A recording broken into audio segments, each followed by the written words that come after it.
Certains ingrédients de la mayonnaise. D'accord, vous êtes obligé. C'est ce que l'on pourrait appeler tromperie. Yves Rocher n'est pas le seul à utiliser la technique. Des marques plus prestigieuses surfent sur le naturel. Chaque mois, de nouvelles lignes arrivent sur le marché. Pour vérifier, il suffit de regarder les étiquettes. Et pourtant, le vrai naturel existe. Journaliste de presse féminine, Caroline a changé de vie il y a 2 ans en découvrant le livre d'une consoeur allemande. L'auteure était rédactrice en chef du journal Brigitte, un grand magazine féminin outre-Rhin. Ça, c'est un livre en fait qui m'a beaucoup ouvert les yeux parce que il parle de tous les ingrédients qu'on trouve dans les produits de beauté, dans les maquillages, dans les produits de soins, dans les parfums. Et donc, c'est une véritable prise de conscience en fait. Pour moi, ça a été un détonateur, quoi. Ça veut dire qu'après ce livre, on fait très attention à ce qu'on achète? Oui, après, on commence à regarder les étiquettes de ce qu'on achète, on commence à se méfier un petit peu.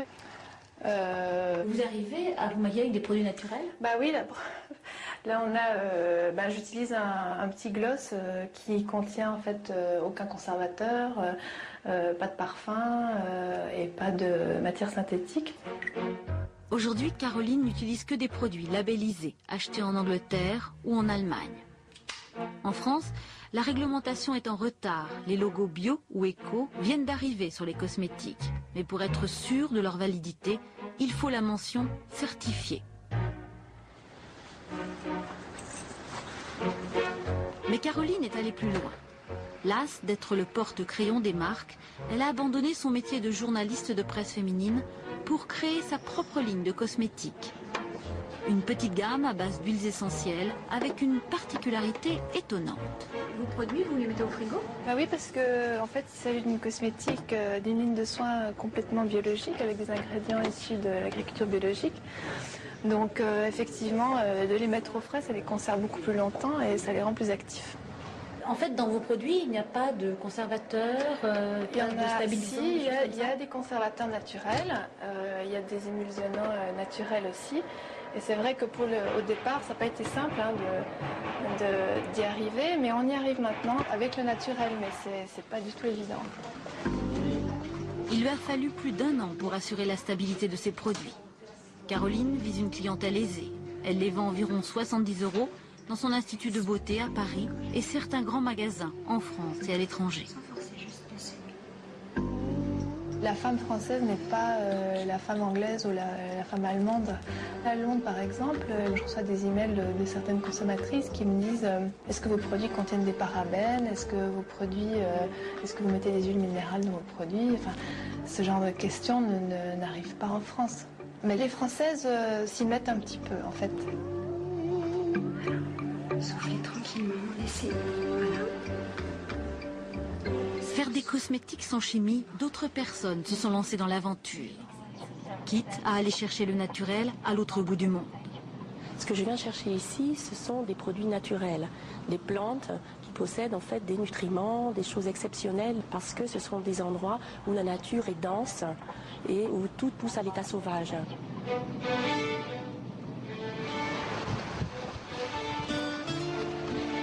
À la tête d'une petite entreprise de 15 personnes, Claudie Ravel court les forêts d'Asie et du Brésil à la recherche de plantes rares.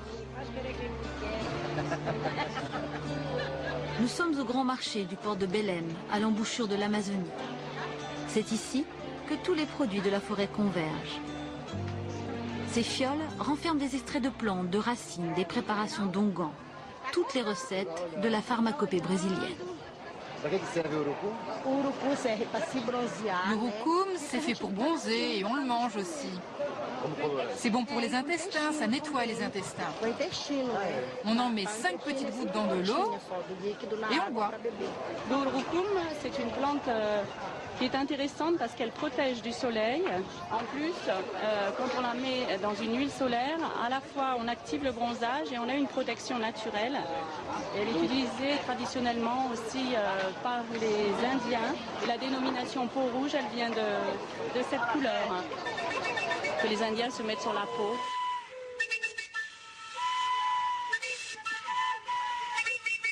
C'est l'urucum et d'autres plantes encore que Claudie vient chercher au Brésil. Ses fournisseurs résident à plus de 1000 km d'ici. Pour les trouver, il faut remonter l'Amazone, le plus grand fleuve du monde, puis prendre le bateau pendant 4 heures sur la rivière Andira.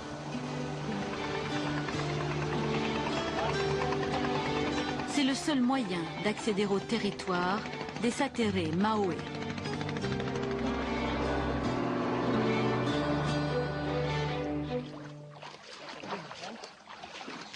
Dès son arrivée, la Française va trouver le produit qu'elle est venue chercher pour ses cosmétiques, mais elle va le boire.